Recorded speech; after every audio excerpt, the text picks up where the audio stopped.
Hello दोस्तों, अभिनव नाम है मेरा। स्वागत करता हूं आप सबका आपके अपने YouTube चैनल मैथ्स बाय अभिनव राजपूत में। तो आप सबको पता है हमने अकाउंटेंसी का कोर्स स्टार्ट किया है, अकाउंटेंसी फॉर SAS। ये CAG CGDA डिपार्टमेंट के लिए है या CGA डिपार्टमेंट के लिए भी, जहां पे भी अकाउंटेंसी का पेपर होता है। ध्यान रखना, अगर आप 11वीं 12वीं में हो तो ये वीडियो आपके लिए नहीं है। अगर आप SSC की तैयारी कर रहे हो, AAO के लिए प्रिपेयर कर रहे हो, तो भी ये वीडियो आपके लिए नहीं है, क्योंकि इस वीडियो में हम थोड़ा डेप्थ जाने वाले हैं। SSC वगैरह में बहुत लाइट क्वेश्चंस पूछा जाता है, तो ये वीडियो आपके लिए बिल्कुल नहीं है। तो आप यहीं पे स्टॉप हो जाओ। तो स्टार्ट करते हैं। सबसे पहले this is brief introduction about me. आप लोगों ने शायद पहली वाली वीडियो में देख लिया होगा, अगर नहीं देखा है तो आप अभी देख लो। मुझे अकाउंटेंसी पढ़ाने का एक्सपीरियंस है, 2011 से पढ़ा रहा हूं मैं पहले ऑडिटर था CGDA में, और अभी मैं असिस्टेंट ऑडिट ऑफिसर हूँ AAO CAG में। और इसके अलावा जो SAS का एग्ज़ाम होता है, इसके 9 पेपर्स मैंने एक बार में निकाला है। नीचे मेरा टेलीग्राम चैनल है जो अकाउंटेंसी के लिए ही है, मेनली SAS के लिए, तो वो आप ज्वाइन कर लो। वहाँ पे आपको इसकी PDF वगैरह मिलते रहेंगे। तो ये जो कोर्स है, जैसे मैंने आपको बताया था, अगर आपको पूरा देखना है इस कोर्स को, तो आपको eMock ऐप है जो डिस्क्रिप्शन में लिंक है, वहां से आप डाउनलोड कर सकते हो। वेबसाइट और iOS के लिए लाइट ऐप भी मिल जाएगा आपको, वहां से जाके आप ये देख सकते हो। मेनली जब आप ये ऐप इंस्टॉल करोगे और अपने आप को रजिस्टर्ड करोगे तो कुछ ऐसा खुलेगा। तो ये जो SAS है ये आपके लिए है, बाकी सब आपके लिए नहीं है। अगर आप SSC की तैयारी कर रहे हो तो बाकी आपके लिए, लेकिन ये आपके लिए है फिलहाल SAS। तो जब आप SAS में जाओगे तो जिस भी चीज़ के लिए है, फॉर एग्जाम्पल आप CGDA में हो तो अकाउंटेंसी फॉर CGDA, अगर आप अकाउंटेंसी के कोर्स के लिए अगर आ रहे हो, आप CAG में हो, सिविल डिपार्टमेंट से हो तो PC 14, और अगर आप अकाउंट से हो तो PC 13। ध्यान रखना, ये PC 14 और PC 13 आप अपना ही सेलेक्ट करना, दूसरे का मत करना, वरना दिक्कत हो जाएगी। अब आ जाते हैं, आज ना हम बात करेंगे बेसिक अकाउंटिंग टर्म्स। देखो, बेसिक अकाउंटिंग टर्म्स क्या होता है, बचपन में हम पढ़ते थे ना, इसको हम ना टर्मिनोलॉजी कहते हैं। जैसे जब आप कंप्यूटर सीखने के लिए जाते हो ना, तो वो सीधा आपको कंप्यूटर पढ़ाने नहीं बैठ जाता। वो क्या करता है, अगर याद हो तो, वो पहले आपको बताएगा कि ये मॉनिटर है, ये माउस है, ठीक है, ये कीबोर्ड है।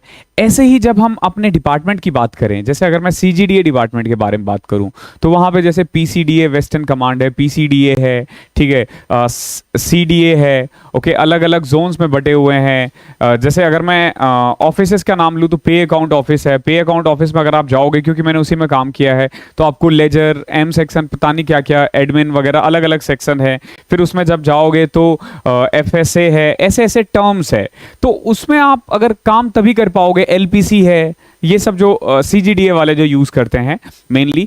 तो ये बेसिक टर्मिनोलॉजी है। अगर आपको ये नहीं बताया ना, तो आप डिपार्टमेंट के बारे में पता नहीं कर सकते हो। अगर आप CAG से हो तो CAG में IRs यूज होते हैं, PDP यूज होते हैं, फाइनाइट यूज होता है, ऐसे कुछ वर्ड्स है। CGDA वालों को लग रहा होगा कि ये क्या बोल रहे हैं, या शायद आपको पता भी होगा। ऐसे ही part 2A, part 2B, part 2-3, ठीक है, पार्ट 3, इस तरीके से एक IR का सेगमेंट है। तो ये सब जो है ना, ये आप कह सकते हो कि बेसिक अकाउंटिंग टर्मिनोलॉजी है जो आज हम पढ़ने वाले हैं। और जो मैंने अभी बताया आपको, ये हमारे कुछ बेसिक टर्म्स थे जो हम अपने किसी भी जगह पे आप यूज करते हो। फॉर एग्जांपल, अगर आप साइंस पढ़ने के लिए जाओ तो आप फिजिक्स पढ़ते हो, केमिस्ट्री पढ़ते हो, बायो पढ़ते हो, ठीक है। जैसे आप केमिस्ट्री में जाते हो तो आप केमिकल्स के नेम पढ़ते हो। तो अगर वो सब चीजें आपको नहीं पता हो, फॉर एग्जाम्पल अगर आपको केमिस्ट्री पढ़ना है तो आपको मेटल नॉन मेटल पता होना चाहिए क्या है। अगर आप फिजिक्स पढ़ रहे हो तो आपको पता होना चाहिए ग्रेविटी क्या है। अगर आप बायो पढ़ रहे हो तो आपको बॉडी के पार्ट्स पता होना चाहिए कि बायोलॉजी में क्या क्या है, लाइक जो भी चीजें हैं। तो ऐसे ही ये कुछ अकाउंटिंग टर्म्स है।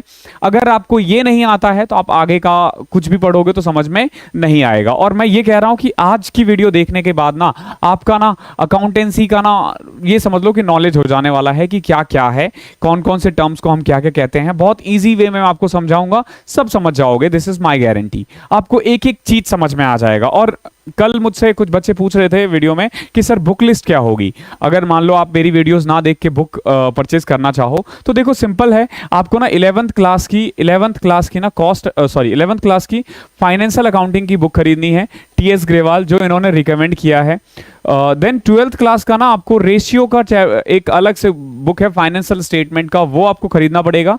और ग्रेजुएशन के लिए ना एक कॉस्ट अकाउंटिंग आती है, ठीक है, कॉस्ट अकाउंटिंग। ये 3 बुक परचेज करना होगा। अगर तीनों को मिला के देखा देखा जाए तो 1500-1600 रुपए की किताबें हैं जो आपको परचेज करनी पड़ेगी, और उसमें भी आपको ना सेलेक्टिव स्टडी करना पड़ेगा। अगर आप पढ़ोगे ये तीनों बुक तो आपको ये पढ़ने में बहुत टाइम लग जाएगा, ठीक है। तो मैं रिकमेंड करूंगा कि आप बुक परचेज मत करो, बुक परचेज करने का कोई फायदा नहीं है। जो मैं करवाऊंगा उसी का आप नोट्स बनाओ, जो जो मैं पढ़ाते रहता हूं उसका नोट्स बनाना। अगर आप नोट्स नहीं बना रहे हो तो दिक्कत हो जाएगी, ठीक है। देखो पूरे कोर्स की जो ड्यूरेशन होगी ना वो 40 to 50 आवर्स की होगी। 40 आवर्स की क्लासेस हुई, 40 आवर्स आप नोट्स बनाने में लगा दो, ठीक है। तो 80 आवर्स में ना आपका हो जाएगा, ठीक है। हम पहले चैप्टर करेंगे, देन उसके बाद हम उसके थोड़े दिनों में, नॉट नाउ बट आफ्टर 15 और 20 डेज मैं एमसीक्यूज भी अपडेट करना स्टार्ट कर दूंगा आप लोगों को। अभी फिलहाल मेरी हेल्थ मतलब बहुत अच्छी नहीं है, मुझे थोड़ा वॉकिंग का इश्यू है। मेरा जो नी है वो इंजर्ड हो रखा है, लिगामेंट इंजरी है, तो बहुत ज़्यादा देर तक मैं खड़ा नहीं हो सकता, बहुत ज़्यादा देर तक मैं वॉक नहीं कर सकता। तो इसीलिए मैं अभी उन सब चीज़ों पे काम नहीं कर रहा हूँ, I am in rest mode. Okay, तो अब स्टार्ट करते हैं। ओके, बहुत टाइम मैंने आपका खा लिया, इतना टाइम मैं क्लासेस में नहीं खाता हूँ। सबसे पहले देखो बिजनेस ट्रांजेक्शंस, ये टर्म्स है, हम इन टर्म्स को पढ़ते हुए जाएंगे। ज्यादा दिमाग मत लगाना, जो जो बोल रहा हूं बस उसको समझो, अपने साइड से दिमाग मत लगाना, दिमाग लगाने का काम मेरे पे छोड़ दो, मैं सब समझा दूंगा, ठीक है। पहला है बिजनेस ट्रांजैक्शन। देखो ट्रांजैक्शंस का हिंदी में कहते हैं लेन देन। बिजनेस में जितनी भी गतिविधियां होती है ना उन सबको हम बिजनेस ट्रांजैक्शंस कहते हैं। लाइक परचेज हो गया, सेल्स हो गया, ठीक है, रिपेयर हो गया, सैलरी पेमेंट हो गया, एडवांस रिसीव करना हो गया, या फिर कोई एक्सपेंस पे करना हो गया। These all are known as business transaction. Okay, now अगला देखो अकाउंट। अकाउंट क्या होता है ना, राशन की दुकान कभी गए हो? गए तो होंगे ही, ऑब्वियस सी बात है। उधार खरीदा है, आज नहीं खरीदा होगा लेकिन पहले तो खरीदा ही होगा ना। तो वो लोग क्या करते थे अगर याद हो तो, एक रजिस्टर बनाते थे, उसमें आपकी एंट्री करते थे, और अपने यहां भी एक रजिस्टर मेंटेन करते थे और उसमें भी उस चीज को एंट्री करते थे। फॉर एग्जांपल मैंने ले लिया 10 रुपए का नमक, तो उसने एक एंट्री आपके रजिस्टर में किया, एक एंट्री अपने रजिस्टर में किया। तो अब जब वो अपने रजिस्टर की बात आएगी ना तो अपने रजिस्टर में तो वो बहुत लोगों की एंट्री करेगा, लेकिन हर बंदे का ना नाम का एक एक दो दो पेज बना के रखता है, वो उसी को हम अकाउंट कहते हैं। पर्टिकुलर हर बंदे का ना अपना एक अकाउंट रहता है, एक सेपरेट एड्रेस रहता है कि उससे रिलेटेड आपको जो भी चीज ढूंढना है ना अकाउंट में जाके चेक कर सकते हो। बस इतना ही होता है अकाउंट, ठीक है। देन कैपिटल, इसीलिए तुम देखोगे ऐसे आगे चल के अभिनव अकाउंट, ठीक है, शाश्वत अकाउंट, ठीक है, ऐसे ही बहुत सारे, संतोष अकाउंट, ये सारे जो चीजें हैं ना आप यूज करते हुए पाओगे, ठीक है। तो अकाउंट मतलब प्रॉपर एड्रेस है, ठीक है। Then capital, what is capital? जब भी आप बिजनेस स्टार्ट करते हो ना तो you need some money to start, okay. तो आप कुछ इन्वेस्ट करते हो, जो मालिक इन्वेस्ट करता है ना, जो मालिक, उसको कैपिटल कहते हैं। आप ये कह सकते हो कि बिजनेस का वो पार्ट, ठीक है, the part of the business that an owner owned, जो मालिक का होता है। अब आपको लगेगा कि सारा बिजनेस ही मालिक का होता है, ऐसा नहीं होता है। फॉर एग्जांपल मेरा बिजनेस है, उसकी वर्थ है मान लो 10 लाख रुपीस, ठीक है, 10 लाख का पूरा बिजनेस है, जिसमें से मैंने 4 लाख रुपए लोगों से लोन ले रखा है।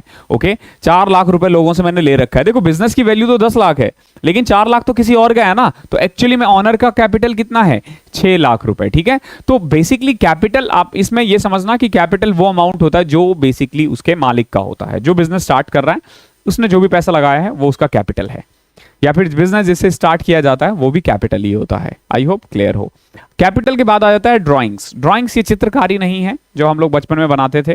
ड्राइंग्स का मतलब होता है जब आप अपने पर्सनल यूज के लिए अपने बिजनेस से कुछ सामान लेकर जाते हो। तो फॉर एग्जांपल एक राशन की दुकान वाला दूध खरीदने के लिए दूसरी दुकान पे नहीं जाएगा, वो अपने यहां से ही रिकॉर्ड करेगा, अपने यहां से ही निकालेगा, अपने यहां से ही चावल आटा निकालेगा। फॉर एग्जांपल मुझे कई बार कोई मैथ्स का कोई चैप्टर, जैसे बहुत दिन हो गए मैं भूल जाता हूं, तो मैं ना अपने ही वीडियोस को दोबारा देख लेता हूं, ठीक है। हालांकि यहां पैसे नहीं लगते क्योंकि सब कुछ फ्री है, ठीक है। तो ड्रॉइंग्स हो गया जब आप अपने बिजनेस से अपने पर्सनल यूज के लिए कुछ निकालते हो, तो उसको हम क्या बोलते हैं? ड्राइंग्स, ठीक है।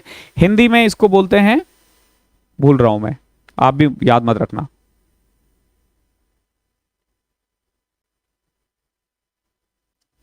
अकाउंटेंसी हिंदी में मत लेना, पहले अकाउंटेंसी सीखोगे फिर उसको अकाउंटेंसी टू इंग्लिश, मतलब अकाउंटेंसी को ट्रांसलेट करना भी सीखोगे, इसीलिए हिंदी में लेना, सॉरी इंग्लिश में लेना, हिंदी में मत लेना, ठीक है। तो ड्राइंग्स समझ में आ चुका है। बेसिकली जब आप अपने पर्सनल यूज के लिए कुछ निकालते हो अपने बिजनेस से तो हम उसको ड्राइंग कहते हैं।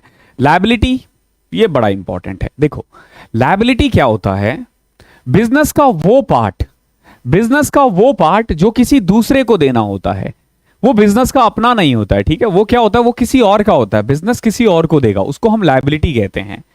लायबिलिटी मतलब हो गया एक तरह से, इसको हिंदी में क्या बोलते हैं? यार मैं अचानक से सारे ही सभी का हिंदी बोल रहा हूं, ठीक है। सो लायबिलिटी देखो क्या होता है, मान लो मैंने ना किसी से कुछ उधार ले लिया ना, तो वो लायबिलिटी है। तो basically the part of the business that a business not owned, जो बिजनेस का नहीं होता है वो बाकी किसी और को देना होता है, हम उसको लायबिलिटी कहते हैं। लायबिलिटी मतलब एक तरह से हो गया लोन, ठीक है, जो आप किसी और को दोगे। इसको दो टाइप में डिवाइड करते हैं, एक होता है शॉर्ट टर्म, एक होता है लॉन्ग रन। शॉर्ट रन हो गया, शॉर्ट टर्म हो गया जिसका पेमेंट ना आपको एक साल के अंदर करना होता है। जैसे आपने क्रेडिट कार्ड पे नो कॉस्ट ईएमआई से कुछ खरीद लिया, आवाज आ रही है ना? तो अगर आपने नो कॉस्ट की ईएमआई से कुछ खरीद लिया 6 महीने की, 9 महीने की, तो वो हमारा शॉर्ट टर्म लोन है। लेकिन आपने मान लो पर्सनल लोन लिया 3 साल के लिए, या होम लोन ले लिया, तो वो लॉन्ग रन है। तो लायबिलिटी यही होता है, बिजनेस का वो पार्ट जो किसी और को देना होता है। आई होप क्लियर होगा। ओके, देन आ जाते हैं असेट्स। बहुत इंपॉर्टेंट होता है, बहुत ज्यादा इंपॉर्टेंट होता है ये असेट्स। असेट्स को हिंदी में कहते हैं संपत्ति। बेसिकली जब आप प्रॉफिट बिजनेस रन करते हो ना, तो आपको ना कुछ चीजें चाहिए होती है। अगर वो नहीं है ना आपके पास, तो आप बिजनेस स्टार्ट ही नहीं कर पाओगे, ठीक है। जैसे फॉर एग्जांपल आप मुझे देख रहे हो अभी, तो मेरे पास क्या क्या आपको बिल्कुल सामने दिख रहा है। एक तो ये पैनल दिख रहा होगा, ठीक है, दिस पैनल मतलब बड़ा महंगा है। देन ये मार्कर, फिर ये आपको माइक्रोफोन दिख रहा होगा सनाइजर का, एक कैमरा लगा हुआ है सामने, ठीक है। तो ये सारे मेरे लिए असेट्स है, ये सब क्या है, असेट्स है। और इन सब को खरीदने के लिए ना मैंने बैंक से लोन लिया है, ओके, पर्सनल लोन के नाम पे, वो मेरे लिए लायबिलिटी है। आई होप क्लियर होगा आपको कि पर्सनल लोन, सॉरी, असेट्स क्या होता है, लायबिलिटी क्या होता है। तो लायबिलिटी बेसिकली बिजनेस का ना वो पार्ट होता है जिसको ना आप मनी में कन्वर्ट कर सकते हो। Anything that can be converted into money is known as assets, ठीक है। अगर वो किसी और को देना होगा तो वो लायबिलिटी में भी आ जाएगा, ऑब्वियस सी बात है, लेकिन वो असेट्स भी है, ध्यान रखना, वो असेट्स भी है। असेट्स होता है बिजनेस का वो पार्ट जो बिजनेस का अपना होता है और उसको कैश में कन्वर्ट किया जा सके, और वो प्रॉफिट अर्निंग कैपेबिलिटी रखता है, ठीक है। यानी कि वो प्रॉफिट अर्न करने के उद्देश्य से खरीदा जाता है। ये जितनी भी चीजें हैं, हालांकि चलो मैं यहाँ पे एसएससी के बच्चों को पढ़ाता हूँ, बिल्कुल फ्री ऑफ कॉस्ट पढ़ाता हूँ, ठीक है। तो मेरा यहाँ प्रॉफिट का अर्निंग नहीं है, लेकिन आप किसी और कोचिंग में जाओगे, किसी और जगह जाओगे, तो ये क्या है, these all are work as a profit oriented things, ठीक है, जो प्रॉफिट जनरेट कर रहा है, तो हम उसको असेट्स कहते हैं, ठीक है। जैसे अगर आप अपने घर में देखते हो, तो आपके घर में जैसे बिल्डिंग है आपके पास, और क्या क्या है, लैंड होगा, और कार है, और क्या क्या है, बोलते जाओ बोलते जाओ, ये सारी चीजें, ठीक है, कैश है, ठीक है, और क्या क्या हो सकता है, बाइक हो गया, ठीक है। घर के अंदर देखोगे तो फर्नीचर हो गया, प्रेमिसेस हो गए, प्रेमिसेस हो गए घर के आसपास का जो और भी जो चीजें होती है, तो these all are non as assets, इसको हम असेट्स कहते हैं। ये सब बिजनेस में प्रॉफिट अर्न करने में हेल्प करता है। अब असेट्स को ना 5 पार्ट में डिवाइड किया जाता है। ये जितने असेट्स को हम हिंदी में संपत्ति कहते हैं, तो असेट्स को 5 पार्ट में डिवाइड किया जाता है। पहला पार्ट होता है fixed assets, okay, fixed assets. ये वो असेट्स होते हैं जिनको ना जब खरीदा जाता है ना, तो इनका मेन मोटिव ना बेचना नहीं होता है, इसको लॉन्ग रन के लिए खरीदा जाता है। मैं एक सिंपल एक दुकानदार को सोचना, आपको सब पता चल जाएगा। अभी मैं बताता हूं कैसे। एक दुकानदार है, अब देखो वो दो मतलब कई टाइप की चीजें उसके पास मिलेंगे। अपने सामने ना एक परचून याद करो, ठीक है, वो छोटा मोटा याद करना, वो रिलायंस प्रेस वगैरह नहीं, फिर पता है समझना मुश्किल हो जाता है, कॉम्प्लिकेटेड हो जाता है, ठीक है। मतलब अमीरों वाले नहीं, गरीबों वाले शौक रखो। तो छोटा सा एक परचून की दुकान।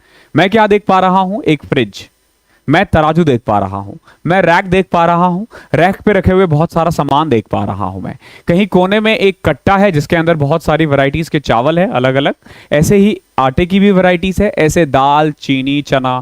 फिर मैं ऊपर जो है ना बहुत सारे गुटखा का पैकेट लटका हुआ देख रहा हूं, ऐसे ही लटका के रखते हैं ना वो दिलबाग राज दरबार, ठीक है। और क्या क्या देख पा रहे हो, मैं नीचे यहाँ पे बहुत सारे टॉफीज रखे हुए देख पा रहा हूं, मैं चॉकलेट्स देख पा रहा हूं। तो एक राशन की दुकान में आपको ये सब दिख गया। अब इनमें से देखो क्या क्या चीजें वो दूसरों के लिए नहीं खरीदा है, अपने लिए खरीदा है। फ्रिज, क्या वो फ्रिज बेचेगा? नहीं, तो वो फिक्स असेट्स है, ठीक है। फ्रिज के अलावा क्या क्या हो सकता है, फ्रिज के अलावा क्या हो सकता है, रैक। फ्रिज के अलावा क्या है, रैक। क्या वो रैक अपने लिए खरीदा है? मतलब वो बेचने के लिए बेचने के लिए खरीदा है, नहीं, अपने लिए खरीदा है। और क्या क्या हो सकता है, वो तराजू। तराजू को हिंदी में क्या बोलते हैं, इंग्लिश में? मेरी अंग्रेजी थोड़ी खराब है यार।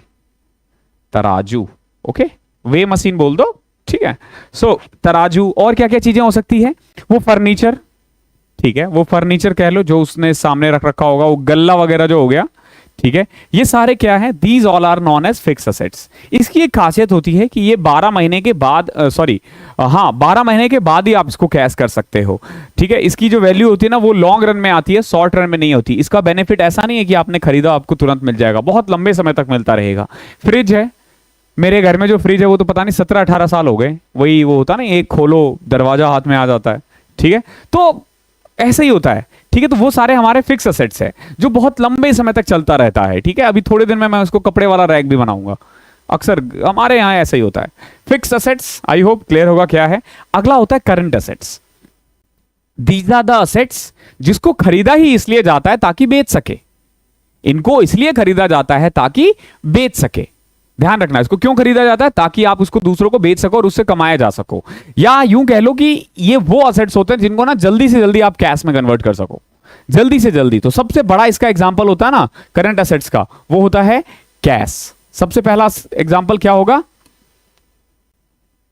कैश। इसके अलावा देखो उनके पास ना, अगर आपने राशन की दुकान देखा होगा ना, उसके पास बहुत सारा सामान दिखा होगा। जैसे मैंने भी बताया ना, वो आटा, वो चावल, वो चीनी, वो चना, ठीक है, वो बहुत सारे लटके हुए गुटखा, इधर टॉफी, वो चॉकलेट, वो सारे ना वो बेचने के लिए खरीदा है। और उन सबको बोला जाता है गुड्स। क्या बोला जाता है, गुड्स। ध्यान रखना, गुड्स, गुड एस, गुड्स। ठीक है, जो नए हैं बिल्कुल। ठीक है, एक और पूछ रहा था कि बेसिक के लिए क्या हमें किताब पढ़ने की जरूरत नहीं है? भाई यही बेसिक है। बहुत लोग मुझसे सर बेसिक के लिए कहां से पढ़ें? अरे मैं बिल्कुल बेसिक से करवा रहा हूं। मैं मान के चल रहा हूं आपको कुछ भी नहीं आता है। मैं 11वीं क्लास वाले बच्चों को पढ़ाता था जो बिल्कुल नए थे। ओके, तो कुछ भी नया इसमें नहीं छूटेगा, ये बिल्कुल बेसिक से जा रहे हैं हम। ठीक है, तो गुड्स मतलब क्या हो गया, जो वो बेचने के लिए खरीदा गया। तो कैश हो गया, गुड्स हो गया। फिर होता है बिल रिसीवेबल। देखो बिल रिसीवेबल क्या होता है, जब ना आप कोई सामान किसी को बेचते हो उधार में, लेकिन पता है कि वो कल को पैसा मुंह कर भी सकता है, तो हम ना एक बिल बना के दे देते हैं रिटर्न में, उसको बिल रिसीवेबल बोलते हैं। उसका पेमेंट 1 साल से अंदर किया जाता है। गुड्स हो गया। और क्या क्या हो गया, सोचो सोचो, करंट असेट्स में और क्या क्या हो सकता है। एक होता है डेटर। समझो डेटर और क्रेडिटर, क्रेडिटर क्या है आगे भी आएगा, तब मैं नहीं बताऊंगा, मैं छोड़ दूंगा। देखो डेटर क्या होता है, अब इतना समझो इन दोनों में कि मैं तुम लोगों से कुछ पैसे ले रहा हूं। ठीक है, तुम लोगों से मैं कुछ पैसे ले रहा हूं, तुम मुझे पैसा दोगे, तुम मुझे पैसा दोगे, तो तुम मेरे लिए डेटर हो। क्या हो तुम मेरे लिए, डेटर। और क्रेडिटर हो गया मैं तुम्हारे लिए। अगर एक राशन वाले के लिए देखा जाए तो जो उसके कस्टमर है, जो कस्टमर है वो उसके लिए डेटर है, और क्रेडिटर हो गया जो उनके सप्लायर्स है। ध्यान रखना, वो जो सप्लायर्स है उसके लिए वो क्रेडिटर है, और जो कस्टमर है वो डेटर है। लेकिन उसी केस में जब कस्टमर उधार लेकर जाए और सप्लायर उधार दे के जाए। हिंदी की बात करें तो डेटर का मतलब होता है देनदार, जो देगा, और क्रेडिटर का मतलब होता है लेनदार, जो पैसा लेगा। डेटर हमेशा असेट्स होता है, करंट असेट्स, और क्रेडिटर हमेशा लायबिलिटी होता है, क्योंकि आप इसको पैसा दोगे। और ये हमेशा शॉर्ट टर्म लायबिलिटी के अंदर आता है। किसमें आता है, शॉर्ट टर्म लायबिलिटी के अंदर आता है, तो डेटर भी आ जाएगा। तो ऐसे बहुत सारे एग्जांपल्स आपको और मिल सकते हैं। These all are non as current assets. I hope clear होगा। इसके बाद देखो tangible assets. Tangible assets, tangible को हिंदी में बोलते हैं the things that you can touch और feel, that you can touch, जिसका अपना एक फिजिकली प्रेजेंस हो। जैसे मैं आपको दिख रहा हूं ना, मैं फिजिकल हूं। ठीक है, क्या नहीं दिख रहा है, आप मेरा नाम जानते हो ना, आप शायद आपने पहले भी सुना होगा। तो वो जो सुना हुआ है तुमने नाम मुझसे, मेरा ना जो नाम सुना हुआ है वो क्या है, उसको क्या बोलते हैं हम, उसको हम कहते हैं गुडविल। ठीक है, मेरे पास कुछ मैसेजेस आते हैं कि सर आपके कुछ बच्चों ने आपका कुछ आपके दोस्तों ने आपका कोर्स रिकमेंड किया है, अकाउंट्स रिकमेंड किया, जो मेरे साथ ट्रेनिंग में थे। हम लोगों ने ये CGDA वालों की बात कर रहा हूँ मैं, तो हम लोगों की साथ में ट्रेनिंग हुई थी 2019 आई गेस, 2019 में मेरठ में। तो वहाँ मेरे बहुत अच्छे दोस्त बने थे, तो उन्होंने शायद आप लोगों को बताया होगा। तो वो आपको जो बता रहे हैं वो क्यों बता रहे हैं, बिकॉज कि दे नो मी, ये मेरी गुडविल है, ये मेरी गुडविल है। ओके, तो इसको हम गुडविल कहते हैं। तो गुडविल को आप छू नहीं सकते हो, आप मुझे छू सकते हो, छूना मत, ठीक है, मुझे अच्छा नहीं लगेगा। तो मुझे आप छू सकते हो, मैं टेंजिबल हूं, लेकिन जो मेरा नाम है उसे आप नहीं फील कर सकते। जैसे शाहरुख खान को देखो, ब्रांड है अपने आप में, एक कितना बड़ा ब्रांड है, ठीक है। या फिर आप अग्रवाल स्वीट को ले लो, बीकानेर को ले लो, ये सब क्या है? या फिर आप कोई भी बड़ी बड़ी कंपनीज का नाम ले लो, अगर आप उनके फ्रेंचाइजी लेना चाहते हो तो यू हैव टू पे समथिंग। दैट मीन्स कि जो उनकी फ्रेंचाइजी है, दैट मीन्स कि उनकी कुछ गुडविल है। क्या है? गुडविल है। ओके, उस टेंजिबल असेट्स में सबसे पहला आ जाता है गुडविल। इसको ना आप, सॉरी टेंजिबल नहीं, ये इनटेंजिबल हुआ ना, ये हो गया गुडविल, जिसको आप छू नहीं सकते हो। और ये सारी चीजें जो मैंने लिखा था ना, ये सब टेंजिबल है। इसको आप क्या मानोगे? Tangible assets. Tangible assets are all those assets which that we can touch और टच, सिंपल, जिसकी अपनी एक फिजिकल प्रेजेंस है, तो ये टेंजिबल है। और इनटेंजिबल असेट्स हो गया जिनको आप देख भी नहीं सकते हो और ना ही छू सकते हो। हिंदी में टेंजिबल को बोलते हैं दृश्य मदे, इनटेंजिबल को बोलते हैं अदृश्य मदे। ओके, तो गुडविल हो गया, और क्या क्या हो गया? पेटेंट हो गया, ट्रेडमार्क हो गया, आप इनको नहीं देख सकते हो। पेटेंट हो गया, फॉर एग्जांपल ये मेरा नाम है, ठीक है, से मैथ्स बाय अभिनव राजपूत। अभी तुम भी खोल सकते हो ये channel. Okay, it's totally depend on you, क्योंकि मैंने इस नाम का पेटेंट नहीं करवा रखा है। लेकिन आप क्या बड़ी बड़ी जो कंपनीज है, लाइक क्या आप रिलायंस लिमिटेड खोल पाओगे? नहीं। क्या आप अग्रवाल स्वीट्स खोल सकते हो? नहीं। भले ही आपके नाम के पीछे सरनेम क्यों ना हो, आप नहीं खोल सकते। क्यों? क्योंकि उसका पेटेंट हो चुका है। तो जब उसका पेटेंट हो जाता है तो आप उसका दोबारा यूज नहीं कर सकते हो। तो पेटेंट होता है कि आपको ना एक कॉपीराइट मिल गया है कि you are the sole person जो उस नाम का यूज कर सकता है। पेटेंट भी बिकता है, उसकी वैल्यू होती है, गुडविल की वैल्यू होती है। और एक होता है ट्रेडमार्क।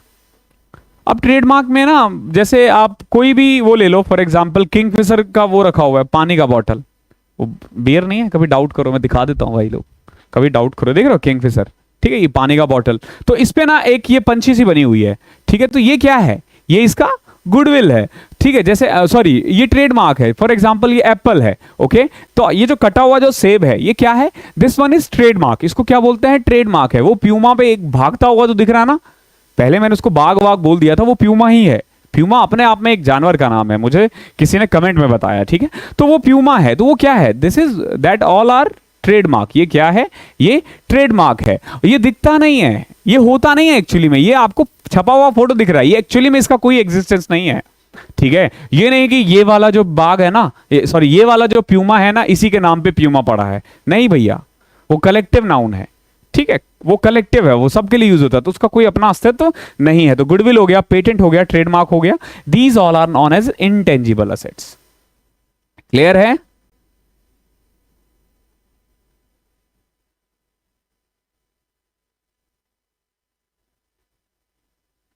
आई होप क्लियर होगा। नाउ फिक्टिशियस असेट्स देखो क्या होते हैं। कुछ असेट्स ना बिजनेस में ऐसे होते हैं जिसको ना आप यूज भी नहीं कर सकते और फेक भी नहीं सकते हो। सरकारी ऑफिस वाले ज्यादा अच्छे से समझेंगे ये चीज। हमारे यहाँ आप देखते होंगे कि बहुत सारे ना टेबल्स रखे हुए हैं जो किसी काम के नहीं है, क्योंकि वो टूट चुका है। अगर आप बैठोगे तो बिल्कुल वो नीचे जाएगा और कमर का जो अलग से वॉट लगेगी वो अलग है। क्या उसको गवर्नमेंट फेंक देती है? क्या उसको हमारी जो हमारे जो ऑफिस है वो फेंक देती है? आपने देखा होगा अक्सर कंप्यूटर कहीं पे बेकार पड़ा हुआ है, क्या हम उसको ऐसे ही फेंक देते हैं? नहीं फेंकते। तो क्या वो असेट्स नहीं है? तो उसको हम बोलते हैं फिक्टिशियस असेट्स। ये वो असेट्स होते हैं जो बहुत ज्यादा यूज में नहीं होते, जो खराब हो चुके होते हैं, ठीक है। तो इतना ही ध्यान रखना, इससे बहुत ज्यादा क्वेश्चंस नहीं आते हैं, ठीक है। तो इसके लिए अलग अलग डेफिनेशंस है, तो जो मैंने आपको एक डेफिनेशन बता दिया ये बिल्कुल सटीक है, इसको आप समझ जाना, ठीक है। इससे ज्यादा इसके बारे में पढ़ने की जरूरत नहीं है। अब और भी कुछ टर्म्स है, ठीक है, जैसे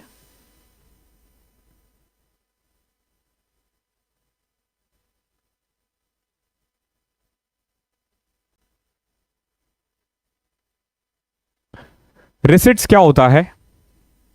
सिंपल सी बात है, जब आप कुछ बेचते हो, ठीक है, कुछ बेचते हो तो आपको एक एविडेंस देना होता है, ठीक है, लिख के, तो उसको हम रिसिट्स कहते हैं, ध्यान रखना, ठीक है, रिसिट्स बोलते हैं। या फिर रिसीव करने की भी चीजों को भी हम रिसीट्स कहते हैं। दोनों का स्पेलिंग आई थिंक इधर उधर है, तो आप इसको समझ लेना रिसिट्स क्या होता है। ये यहाँ पे आप एक तरह से बिल वगैरह भी समझ सकते हो, और जो हम अमाउंट रिसीव करते हैं ना उसको भी हम रिसिप्ट्स कहते हैं। देन हो गया एक्सपेंडिचर। एक होता है हमारा एक्सपेंडिचर, एक होता है हमारा एक्सपेंस। समझना, बहुत माइनर सा डिफरेंस है। इन फ्यूचर हम बहुत डिटेल में पढ़ेंगे इस चीजों को, जब आप फाइनेंशियल स्टेटमेंट बनाते हो तो बहुत काम आता है। समझना एक चीज, आप ना दो टाइप के खर्च करते हो, आप खर्चे दो टाइप के होते हैं। जैसे फॉर एग्जांपल मान लो कि मैं चश्मा बना रहा हूं, ठीक है, ये जो चश्मा आपको दिख रहा है ना, मैं ये चश्मा बनाने का काम है। तो इसको बनाने के लिए मेरे को ना एक डाई चाहिए होगा, या जिसको हम कहते हैं फ्रेमवर्क चाहिए, मैं फ्रेम बोल देता हूं, ठीक है, फ्रेम हो गया वो मशीन जिसमें से ये बन जाएगा, बन के बाहर आएगा। ठीक है, मुझे एक बिल्डिंग चाहिए होगा जहां रह के मैं बना सकता हूं, ऐसी बहुत सारी चीजें चाहिए होंगी। इसके अलावा मुझे क्या क्या चाहिए, हमें प्लास्टिक चाहिए जिससे ये बना होगा, हमें ग्लास चाहिए जो हमें बीच में लगाना है, हमें कलर चाहिए, और कुछ हमें स्क्रू वगैरह भी चाहिए होगा क्योंकि साइड वाइड में लगा हुआ है। तो we need all these things to start a business of ये चश्मा, ओके, स्पेक्स। ठीक है, तो ये सारी चीजें चाहिए होती है। अब देखो, जब मैं एक चश्मा बेचने के लिए जाऊंगा ना, तो मैं चाहूंगा कि ये सारा पैसा ना मुझे कवर हो जाए, ये सारा पैसा। फॉर एग्जाम्पल, आप अगर एक चश्मा बेचोगे तो उस चश्मा को बनाने में जितना भी खर्चा लगाया है, प्लास्टिक में, ग्लास में, कलर में, ठीक है, स्क्रू वगैरह में, वो सब तो आप चाहोगे मिल जाए। क्या ये वाले पैसे भी आप चाहोगे कि तुरंत मिल जाए? एक बात बताओ, एक चश्मा खरीदने के मतलब बेचने के लिए क्या तुम सारा बिल्डिंग का पैसा ले लोगे? क्या सारा वो फ्रेम का पैसा ले लोगे? कितना बड़ा मशीन होगा वो, नहीं ले सकते ना, नहीं ले सकते। ध्यान रखना, ये लॉन्ग रन में हमें निकालना है, इसके फायदे हमें लॉन्ग रन में चाहिए और इसका फायदा हमें तुरंत चाहिए, तुरंत। अगर मान लो इन सब चीजों को मैंने टोटल इन सब 40 रुपए का पड़ा, तो एनी हाउ मैं इस चश्मे का प्राइस 40 रुपए नहीं रख सकता या इससे कम, मुझे रखना पड़ेगा कम से कम 50 रुपए, ताकि ये जो 10 रुपए है ना, ये 10 रुपए करते करते लॉन्ग रन में मैं ये सब चीजें निकाल दूं। तो आई होप यहां तक क्लियर होगा। अब समझो कि एक्सपेंस क्या होता है, एक्सपेंडिचर क्या होता है। एक्सपेंडिचर ना वो सारे खर्चे होते हैं, वो सारे एक्सपेंस होते हैं जो बेसिकली असेट्स को खरीदने में जाता है या लायबिलिटी को रीपे करने में जाता है। ध्यान रखना कि कभी भी ना जब आप खर्च करते हो ना, आपने मान लो 100 रुपए खर्च कर दिया, अब देखो क्या तुम्हारा उससे असेट्स बढ़ा या फिर असेट्स घटा, या लायबिलिटी बढ़ा या लायबिलिटी घटा? अगर ऐसा कुछ है तो वो एक्सपेंडिचर में आएगा। अगर इनमें से कुछ भी नहीं हुआ है तो एक्सपेंस है। फॉर एग्जाम्पल, मैं बाइक लेके जाता हूं, ठीक है, बाइक में हवा भरवाता हूं 10 रुपए का, ठीक है, 10 रुपए दे देता हूं, वो एक्सपेंस है, ठीक है। लेकिन मान लो बाइक का हेडलाइट टूटा हुआ है, मैंने नया हेडलाइट लगवा दिया, वो एक्सपेंडिचर है, क्योंकि हेडलाइट जो है ना, जो हेडलाइट है ना, वो असेट्स है, लेकिन वो हवा असेट्स नहीं है, ठीक है। तो एक्सपेंडिचर, बेसिकली एक्सपेंडिचर को ऐसे समझो कि जब भी आप खर्च करते हो ना, तो इससे या तो आपका असेट्स बढ़ जाएगा या फिर लायबिलिटी घट जाएगा। फॉर एग्जांपल, अभी लास्ट वीडियो में मैंने राकेश से 500 रुपए लिया था, अगर मैं उसको पे कर दूं ना तो वो भी एक्सपेंडिचर है। क्यों? क्योंकि उससे मेरा लायबिलिटी घट जाएगा। या फिर अगर मान लो मैं एक चश्मा खरीद लेता हूं ना, 500 रुपए का चश्मा, मेरे लिए असेट्स है ना, दुकानदार के लिए भले ही वो करंट असेट्स हो, मेरे लिए तो वो असेट्स है, फिक्स असेट्स है, तो वो असेट्स क्रिएशन होगा, तो वो एक्सपेंडिचर होता है और ये सारे एक्सपेंस होते हैं। तो आप इसको ऐसे याद करो कि जो भी चीज आप बनाते हो, जिस भी चीज का फैक्ट्री है, फॉर एग्जांपल मान लो मेरा मार्कर का फैक्ट्री है, तो मार्कर को बेचने से लेके बेचने तक का जो खर्चा होगा ना, बनाने से लेके बेचने तक का जो खर्चा होगा ना, वो हमारा एक्सपेंस होगा, और जो असेट्स वगैरह में खर्चा आएगा वो हमारा एक्सपेंडिचर होगा। ओके, तो एक्सपेंस और एक्सपेंडिचर को ऐसे याद रखना है। बाकी इन लॉन्ग रन हम इसको बहुत डिटेल में पढ़ने वाले हैं, बहुत ज्यादा डिटेल में, ठीक है। देन इनकम क्या होता है, प्रॉफिट क्या होता है, गेन्स क्या होता है। लोग ना बड़े कंफ्यूज रहते हैं इसमें, होना भी चाहिए, बड़ा अच्छा टर्म है। सबसे पहले तो मैं बताता हूं प्रॉफिट क्या है। कि मैंने अभी ये चश्मा 40 रुपए का बनाया था ना, और मैंने 50 रुपए का बेच दिया, बताओ प्रॉफिट कितना कमाया? 40 रुपए का मैंने खरीदा और 50 में बेच दिया, तो प्रॉफिट कितना कमाया मैंने? 10 रुपए। कोई दिक्कत? तो ये हमारा प्रॉफिट है। क्लियर है? ये क्या है? हमारा प्रॉफिट है। पूरे महीने में मैंने ऐसे 5000 चश्मा बेच दिया। कितना चश्मा बेच दिया? 5000 रुपए। अगर मैं एक पे 10 रुपए कमा रहा हूं, तो टोटल मैंने कितना कमाया? 50,000 रुपए। तो ये मेरा इनकम है। इनकम हमेशा एक इंटरवल में मापा जाता है, ध्यान रखना, एक इंटरवल में, 1 महीना, 2 महीना, 1 साल, 2 साल में हम इनकम वो करते हैं। और प्रॉफिट कितना हुआ था? 10 रुपए। अब देखो गेन्स क्या है। ऐसे ही लॉस समझ गए होंगे क्या होता है। अगर मैं वही 40 का सामान 30 में बेच देता तो 10 रुपए का लॉस हो जाता, ठीक है। नाउ गेन्स क्या है? कई बार ना कुछ अर्निंग हमारे पास ऐसी होती है ना, जो हम डे टू डे एक्टिविटी से नहीं कमाते, वो ना हमारा डे टू डे एक्टिविटी में नहीं आता है। फॉर एग्जाम्पल, आप अगर देखोगे आपके घर में ना न्यूज़पेपर आता होगा, तो जब आप न्यूज़पेपर बेच के जो कुछ पैसा आता है, याद होगा, वो गेन है। ये अनएक्सपेक्टेड होता है, ये कोई फिक्स अर्निंग नहीं है हमारी। या फिर मान लो कुछ लोग वो पीते वीते हैं, तो वो बोतल बेचते हैं ना कबाड़ी वाले को, वो लोहा, वो कूलर, वो पंखा पुराना जो खराब हो गया है, जो उसको बेच कर आता है, वो गेन्स है। बिजनेस में भी ऐसा होता है। कैसे? देखो, एक मशीन है, वो खराब हो चुका है, वो पड़ा हुआ है, उसको बेचोगे ना, वो गेन है। बट क्या वो डे टू डे एक्टिविटी है? क्या उस बिजनेस का काम खराब फर्नीचर बेचना है? नहीं ना। हमारे ऑफिस में ले लो, वो खराब कंप्यूटर है, हम लोग क्या करते हैं, स्क्रैप में बेचते हैं ना उस चीज को। वो क्या है, वो हमारा जो हम स्क्रैप में जो बेच रहे हैं वो क्या है, हमारा जो स्क्रैप में बेच रहे हो वो गेन्स है, क्योंकि स्क्रैप का जो हम बेच रहे हैं ना वो हमारा लंबे समय का काम नहीं है, तो उसको हम गेन्स कहते हैं। ये अनएक्सपेक्टेड होता है, ध्यान रखना, ये अनएक्सपेक्टेड होता है। You can't expect gain, okay. आप इसके लिए प्लान नहीं करते हो, ये बस हो जाता है। लॉस पता चल चुका है। परचेज होता है सामान बेचना, खरीदना। जब भी आप गुड्स परचेज करते हो उसी को परचेज कहते हैं, ध्यान रखना। बिजनेस में ना दो टाइप का खरीदारी होती है। एक होता है जब आप असेट्स खरीदते हो, असेट्स खरीदने को परचेज नहीं बोलते हैं बिजनेस में, ध्यान रखना। असेट्स खरीदने को परचेज नहीं बोलते हैं। किसको परचेज बोलेंगे? फॉर एग्जांपल मान लो मेरा काम है आटा बेचने का, तो मैं गेहूं खरीदूंगा, ठीक है। गेहूं को पीसने के लिए मेरे को जो जो चीजें चाहिए होगी वो सब चाहिए होगा मुझे, तो वो सारी चीजें जो आएंगी ना वो परचेज आएंगी। वो क्या होगा, वो परचेज आएगा। फॉर एग्जाम्पल मान लो ये चश्मा बनाने में जो मेरा टोटल खर्चा आया था, जैसे मैं ये प्लास्टिक खरीद रहा हूँ, ये ग्लास खरीद रहा हूँ, ये सारे तो परचेज में आएंगे। लेकिन जब कभी भी आप असेट्स परचेज करते हो तो वो परचेज में नहीं आएगा, ध्यान रखना। परचेज का मतलब हमेशा गुड्स परचेज होता है, असेट्स परचेज नहीं होता है। आज ही इस चीज को रट लो और लिख लो। जैसे जैसे मैं लिखवा रहा हूं ना, बिल्कुल वैसे वैसे ही रटना, बिल्कुल वैसे वैसे रटना, ओके। देन परचेज रिटर्न, अरे आपने खरीदा, सामान बेकार आ गया, बेच दो, वापस भेज दो, ठीक है। बेकार सामान बेचना मत, ठीक है। तो ये परचेज रिटर्न हो गया। आगे देखो किधर गया परचेज रिटर्न, ये रहा। इसके बाद देखो सेल्स क्या होता है। सेल्स हो गया वही सामान जब आप बेच रहे हो, आपने पूरा अलग अलग आपने मटेरियल खरीदे, आपने इंक खरीदा, आपने प्लास्टिक खरीदा, आपने ग्लास खरीदा, उसको मशीन में डाल के चश्मा बना दिया, वो चश्मा बेचोगे ना तो उसको हम सेल्स बोलेंगे। अब खराब सामान भी तो बेचोगे। मैंने एक लेंस कार्ड से चश्मा लिया था, अब वो ग्लास फिट नहीं हो रहा, 10 दिन का ट्रायल देते हैं या महीने का शायद, मतलब 5-6 दिन बाद ही पता चल गया, ठीक है। तो मैं जाके उनको बोला और उन्होंने रिटर्न कर लिया और मुझे दूसरा दे दिया, तो वो सेल्स रिटर्न है उनके लिए, आई होप, और मेरे लिए वो परचेज रिटर्न है। रेवेन्यू भी अर्निंग ही होता है, ध्यान रखना। जब आप पूरे साल में जो पैसा आता है वो उसका रेवेन्यू है, ठीक है, ध्यान रखना। इनकम, रेवेन्यू, रिसिट एक ही होता है। गुड्स मैं बता चुका हूं, जिस भी चीजों में डील किया जाता है एक बिजनेस, उसको गुड्स बोलते हैं। स्टॉक होता है साल के एंड में जो बिना बिके कुछ सामान रह जाता है ना, उसको हम स्टॉक कहते हैं। ट्रेड रिसीवेबल्स, जो मैंने अभी बिल रिसीवेबल बताया था ना, जो जो पैसा हमारे पास आना है, जो जो पैसा आना है उसको क्या बोलेंगे, ट्रेड रिसीवेबल। और ट्रेड पेबल होता है जिन जिनको हमें पैसा देना है, वो ट्रेड पेबल हो गया। कॉस्ट हो गया, जैसे भी बनाने में 40 रुपए का खर्चा आया था ना, वो कॉस्ट है, ओके। वाउचर क्या हो गया, वाउचर हो गया एक तरह से एविडेंस, किसी भी एंट्री का ना कोई एविडेंस होता है। फॉर एग्जाम्पल मान लो वो जो राकेश बंदा था जिसने मुझे 500 रुपए दिए थे कल, अब मैं बोलूं कि भाई तूने कैसे दिए, कोई एविडेंस है तेरे पास? वो फिर बोलेगा यार मैंने ना तेरे को 500 रुपए पेटीएम किया था, तो वो जो पेटीएम भेजा वो क्या है, वो एविडेंस है कि मैंने उससे पैसे दिए हैं। जो बिल होता है उसको हम वाउचर कहते हैं, ओके। अब डिस्काउंट किया है, उसको 500 रुपए लेने, मैं बोला नहीं दे रहा, वो बोलता चल ठीक है 400 ही दे दे। मैंने बोला ले 400 रुपए, 100 रुपए का क्या मिल गया मुझे, डिस्काउंट मिल गया। इसी को हम रिबेट भी कहते हैं, ध्यान रखना, ओके। आई होप क्लियर होगा यहां तक।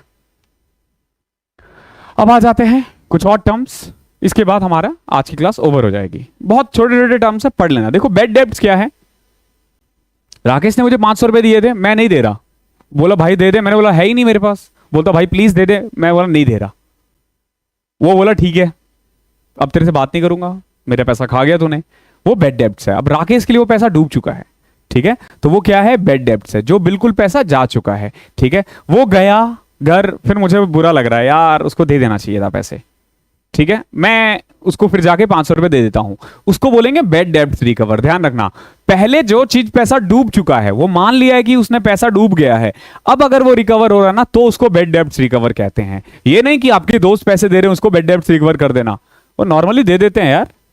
बैलेंस शीट फाइनेंशियल स्टेटमेंट में बनाते हैं, इसमें सारे एसेट्स और लायबिलिटी की एंट्री होती है, बाद में पढ़ेंगे, अभी की जरूरत नहीं है। बुक वैल्यू हो गया, जो जैसे एक फर्नीचर है, आपने क्या लिख रखा है इसकी वैल्यू 1 लाख रुपए, तो ये इसकी बुक वैल्यू है, ठीक है। Book of accounts not that important, cost of goods sold जब आएगा तब देखेंगे, अभी कंफ्यूज हो जाओगे। क्रेडिट डेबिट, हर ट्रांजैक्शंस को ना 2 साइड्स होते हैं, एक डेबिट होता है एक क्रेडिट होता है, उन दोनों साइड में आप उसकी एंट्री करते हो, तो डेबिट क्रेडिट को इतना ही समझ लेना। क्रेडिट का मतलब प्लस नहीं होता, डेबिट का मतलब माइनस नहीं होता अकाउंट्स में, याद रखना इस चीज को, ओके। कल को ये मैं बोलूं कि क्रेडिट हो गया तो पैसा आ गया, अरे ये मत समझना, ठीक है, अकाउंट्स अलग तरीके से वर्क करता है। तो अभी अपने दिमाग से प्लस माइनस हटा देना, वरना कंफ्यूज होते रहोगे। डेप्रिसिएशन, एक असेट्स खरीदा मैंने, लगातार मैं उसको यूज कर रहा हूं, उसकी वैल्यू घटती जा रही है। आज ये पैनल अगर मैं बेचने के लिए जाऊं तो क्या मैंने जितने का खरीदा था उतने का मिलेगा? नहीं मिलेगा, उसकी वैल्यू कुछ घट गई होगी, तो उसको हम डेप्रिसिएशन कहते हैं। इन शॉर्ट, जब आप कभी किसी भी एसेट्स को लगातार यूज करते हो ना, तो उससे उसकी मूल्य में गिरावट आती है। तो वो जो गिरावट है ना, उसको हम डेप्रिसिएशन कहते हैं। एंटिटी मतलब होता है जिसका एक अपना सेपरेट वो हो। बिजनेस को, जैसे एक बिजनेस है वो अपना एक एंटिटी है, ठीक है, उसको एंटिटी कहते हैं, मतलब डिफाइन करने की जरूरत नहीं है। इनसॉल्वेंट होता है, देखो एक होता है सॉल्वेंट, एक होता है इंसॉल्वेंट। जब मैंने राकेश को पैसा बोला था मैं नहीं दूंगा ना, तो वो ये नहीं बैड डेबिट्स मान लेगा, वो कोर्ट केस करेगा। वो केस कर दिया, मैं जज के पास गया, जज को मैंने दोनों जेब अपने फटा हुआ दिखा दिया, मैं सर है ही नहीं मेरे पास पैसे। उसने बोला चलो इसकी जांच बिठाओ। वो मेरे घर पे आया, सब कुछ देगा, वो देख रहा है इसके पास 500 रुपए है ही नहीं। कोई नहीं, इसके पास सामान होगा 500 का, इसके पास कुछ है ही नहीं, क्या बेचेगा, क्या देगा, नहीं दे पाएगा। तो उस केस में ना मुझे इनसॉल्वेंट घोषित कर दिया जाएगा। इनसॉल्वेंट यानी मेरा दिवालिया निकल चुका है। तो और उस केस में ना राकेश भाई साहब मेरे से दोबारा पैसा मांगने नहीं आएगा, क्योंकि कोर्ट ने कर दिया है। तो इसका एक सबसे बड़ा एग्जांपल मिलेगा आपको अमिताभ बच्चन। बहुत कम लोगों को पता होगा, 1996 में अमिताभ बच्चन इनसॉल्वेंट हो गए थे। मतलब यह हुआ कि वो बिल्कुल बैंकक्रप्ट हो गए थे, उनके पास कुछ भी पैसा नहीं था। अगर आपको याद हो तो उनकी एक कंपनी हुआ करती ना, ABC लिमिटेड शायद, जो पा मूवी के बाद वो दोबारा से उन्होंने वो किया, मतलब वहीं पे वो पूरी कंपनी डूब गई, उनका सब कुछ डूब गया। फिर उन्होंने दोबारा से काम किया, दोबारा से अर्न किया, और काफी सालों बाद उन्होंने पा मूवी दोबारा से बनाई। वो प्रोडक्शन कंपनीज थी, और आप देख सकते हो पा मूवी कितनी अच्छी है, ठीक है। तो वो इंसॉल्वेंट होता है। जब एक बार किसी को इंसॉल्वेंट घोषित कर दिया जाए, उसके बाद अगर वो दोबारा अर्निंग कर भी लेना, तो फिर तुम पुराने पैसे मांगने के लिए नहीं जाओगे, ध्यान रखना। डेटर बता चुका हूं, क्रेडिटर बता चुका हूं, रिबेट बता चुका हूं, फाइनेंशियल स्टेटमेंट जिससे हम प्रॉफिट एंड लॉस निकालना सीखते हैं। इन फ्यूचर आप सीखने वाले हो, तो आई होप मैंने बेसिक टर्म्स जितने भी थे ना वो क्लियर कर दिए हैं। और बहुत ही ज्यादा जरूरी है आपको कि ये सारी चीजों का ना छोटे छोटे नोट्स बनाओ, अपने पास एक रजिस्टर बना लो। 2 से 3 महीने बाद एग्जाम है, 2 महीने में मैं आपका सिलेबस कंप्लीट करवा दूंगा, ठीक है, नेक्स्ट 2 मंथ्स में। तो आप उसको अच्छे से कर लो, और फिर रिवीजन बहुत जरूरी होता है। तो रिवीजन के लिए ना आप दोबारा से वीडियो देखो, ये जायज नहीं है, ठीक है। देखना, देख सकते हो, आपके पास ही रहेगा, ठीक है, मतलब अगले 1-1.5 साल तक आपके पास रहेगा, जितनी बार देखना हो देख लेना। लेकिन नोट्स से पढ़ोगे तो ज्यादा अच्छा होगा। तो और बेहतर है कि नोट्स खुद बनाओ, ठीक है। मैं इसीलिए ये बना के दे दूंगा, खुद पढ़ो, खुद अपने लैंग्वेज में नोट्स बनाओ, ठीक है। पीडीएफ आपको बस यही वाले पीडीएफ्स मिलने वाले हैं, बिकॉज कि I don't have that much time कि मैं पूरा वो बनाऊं। फिर पीडीएफ बनाने से अच्छा है कि एक बुक ही लिख दो, मुझे ऐसा लगता है। तो बेहतर है कि आप इन्हीं को अच्छे से नोट्स बनाओ। मैं इनको इतने अच्छे से एक्सप्लेन कर दूंगा ना, आपको किसी चीज की जरूरत नहीं पड़ेगी, ठीक है। इसके बाद आप न्यूमेरिकल्स लगाने के लिए जाओगे, आप एमसीक्यूज लगाने जाओगे, आपके पास सारे एमसीक्यूज हो जाएंगे। और मैं बता रहा हूं बहुत जल्दी एमसीक्यूज वगैरह भी मिलने लग जाएंगे। तो थैंक यू सो मच। इस क्लास में इतना ही था, और ये जो कोर्स है इसके साथ आपको टेस्ट सीरीज में मिलेगा, ध्यान रखना, वो टेस्ट सीरीज भी आपको ज्वाइन करना है। जितने चैप्टर है उतना टेस्ट सीरीज, ओके। तो भागना मत, सब कुछ करते हुए जाना, सब हो जाएगा, ओके। तो थैंक यू सो मच, मिलते हैं अगली क्लास में, तब तक के लिए पढ़ाई करते रहो।